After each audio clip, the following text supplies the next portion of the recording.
You're watching TCS, brought to you by viewers like you. Thank you. Up next, this time in history, and then don't miss Downtown Annie tonight at 8. Why, hello everyone, and welcome to this edition of This Time in History. I am your host, Chet G. McCrimson, and I am honored to have you among our viewing audience. Today we are going to be looking at one of the most famous and infamous battles of the Great American Civil War.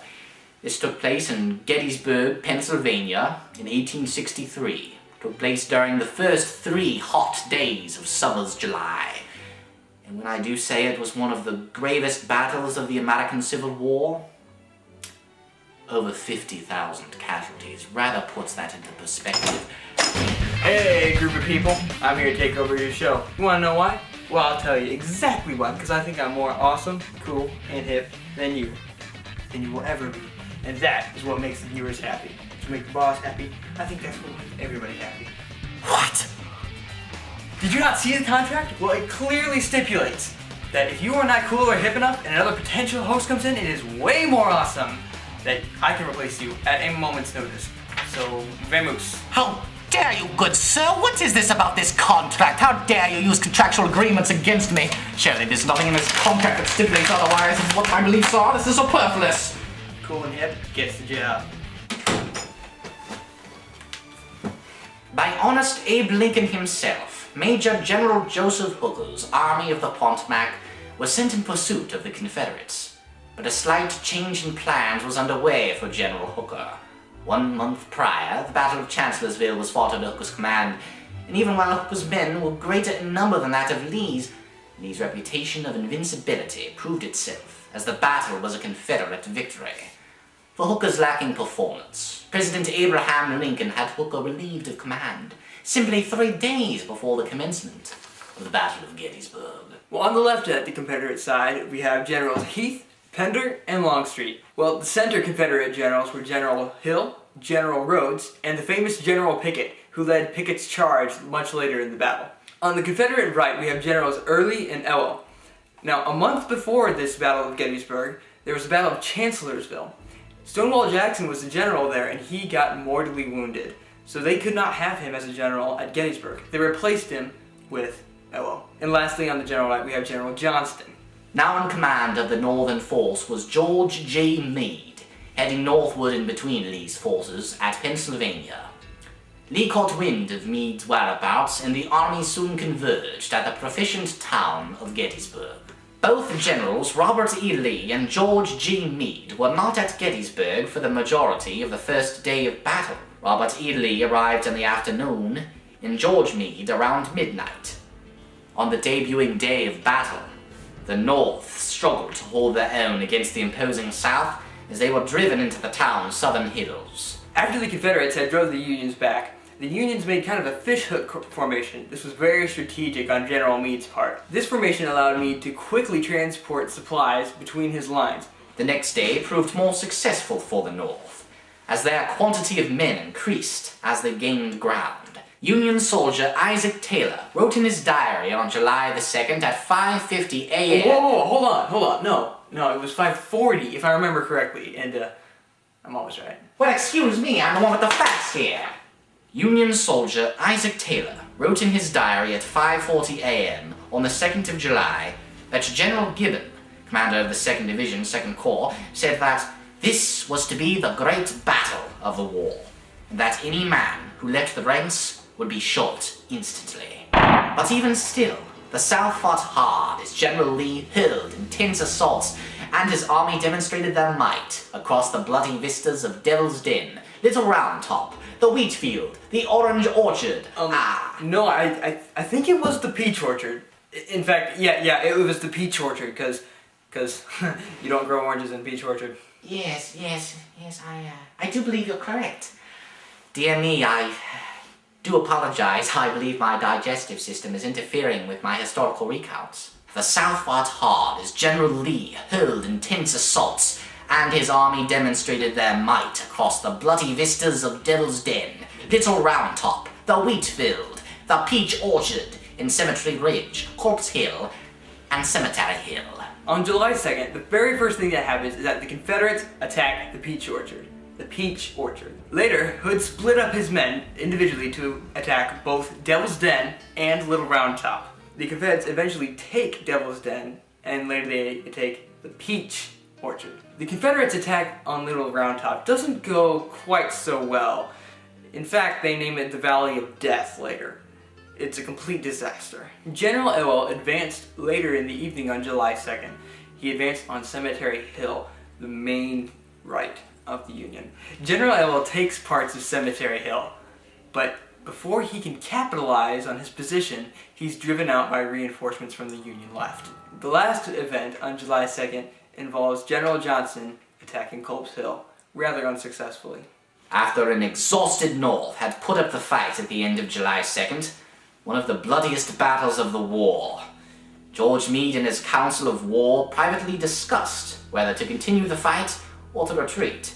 Due to the intelligence gathered by agents of America's first intelligence agency, the Bureau of Militant Information. No, it wasn't the Bureau of Militant Information, it was the Bureau of Military Information. There is big differences in these syllables. Militant, military, when it's right, when it's wrong. You just happen to be wrong in this instance, and I'm right. 'Cause I'm always right. Due to the intelligence gathered by agents of America's first intelligence agency, the Bureau of Military Information, the Union knew what to expect from the Confederates next morning, and thus continued the fight on through the 3rd. On the final day of the battle, July 3rd, the very first thing that happens is that reinforcements for both the Union and the Confederates culminate at Culp's Hill. The Confederates are completely outnumbered and they're forced out of their entrenchments at Culp's Hill. Culp's Hill is now the Union's. Finally, General Lee plans Pickett's charge. On the 3rd day, the Confederates fought ambitiously in Pickett's charge, but knew the battle would be futile. The North had fresh soldiers on the battlefield, while the weary Southern soldiers who had endured the bloodiest days of the Civil War had to fight them. General George Meade completely anticipates Pickett's charge, making him the first Union general to outwit and outplan Robert E. Lee. Here's how Pickett's charge went. Lee fired his artillery guns onto the Union lines to try to soften them. No, this wasn't completely successful. General Pickett has to march his men 3/4 of a mile to reach the Union line, and less than half of them make it that far. The results were disastrous for the South, and Lee retreated. At the defeat of this battle, the Confederates lost all hope of foreign recognition, and he also lost 1/3 of the Confederate army. Robert E. Lee retreated his army back to Cemetery Ridge, awaiting pursuit by Meade.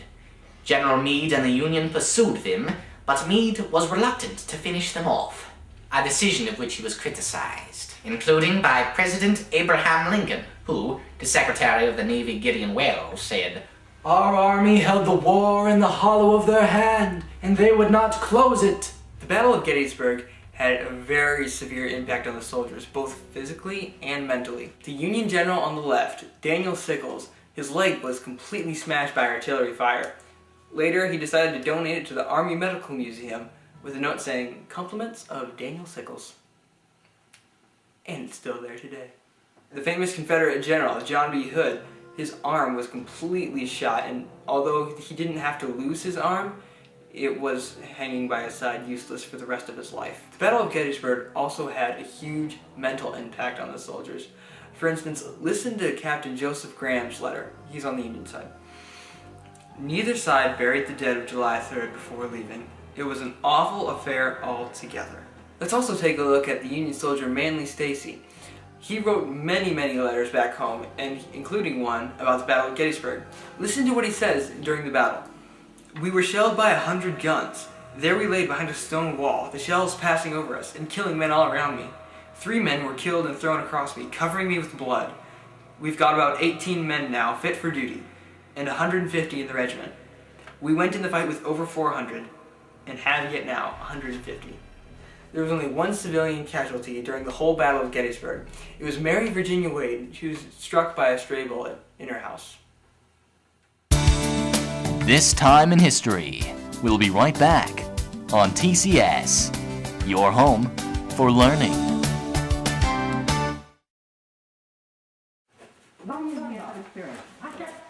The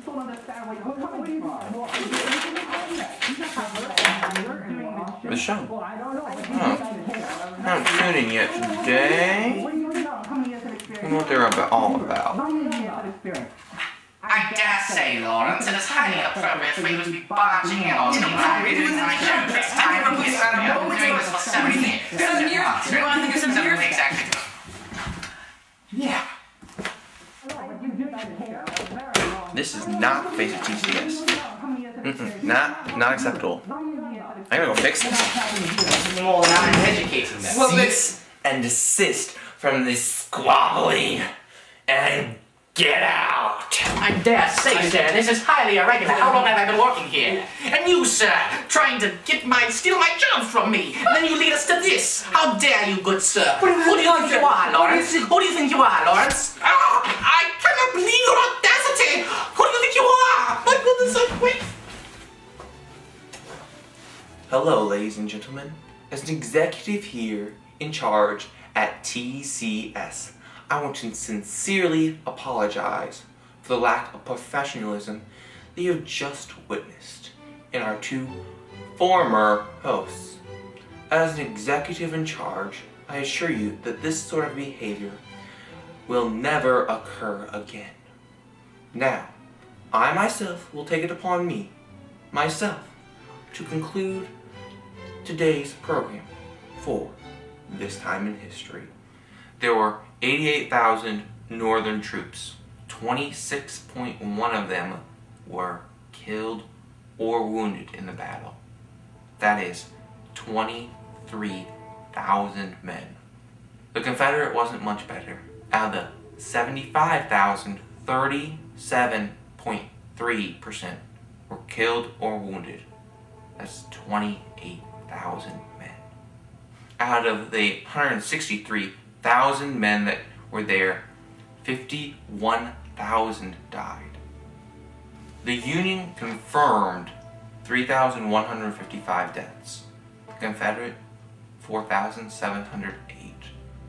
Wounded, 14,531. The Confederacy, 2,693. Union, they couldn't even find 5,369 men. Confederacy, 5,830. In total, that is 23,055 for the Union and 23,231 for the Confederacy. Not to mention just the people wounded, there were more than 3,000 horses killed at Gettysburg. The Confederacy's train of wounded, killed soldiers, their supplies was 17 miles long.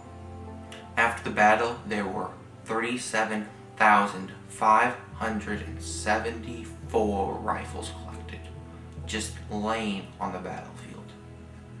24,000 were still loaded. 6,000 of them still had 1 round in the barrel. 12,000 2. 6,000 had 3 to 10 rounds in the barrel.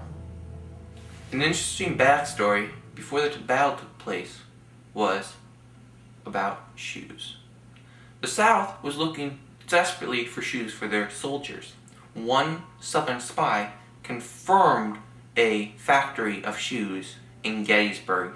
The South went on a march. As they went there, they found no shoe factory. They didn't know what happened. William Wheeler, a Union soldier, wrote about the march to Gettysburg. He said, "Both at Midtown and along the road, there are numerous instances of enthusiasm and outspoken patriotism. It went right to our hearts and made us feel full of fight. Here, a party of young girls and children stood and waving handkerchiefs and tiny flags. There, a hotel or public building displaying a good immense of red, white, and blue bunting. There was a good old lady stood at her door with her servants dispensing cups of cold water to every thirsty soldier. while the old gray-haired husband stood by her side. His eyes were half filled with patriotism and sympathy, and said, "Good luck to you, boys. God bless you." While we can explore the facts, have glimpses of the sights in the immortal photographs which we have in our possession today, we cannot fathom to the fullest extent the true horrors that those men endured over 150 years ago. We certainly must remember what they did, and what we have today because of it. This is George Wilson, executive producer in charge at TCS Broadcasting Corporation, signing off for this evening's broadcast of This Time in History. Thank you, and have a good night. Thank you for watching this edition of This Time in History. Catch it again next Tuesday night. Up next, Antiques Road Trip on TCS.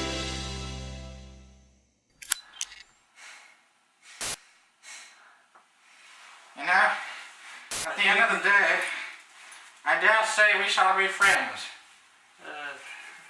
About as friends as two competitors could be. That's a very nice looking tie, yes. Yeah, I like this tie.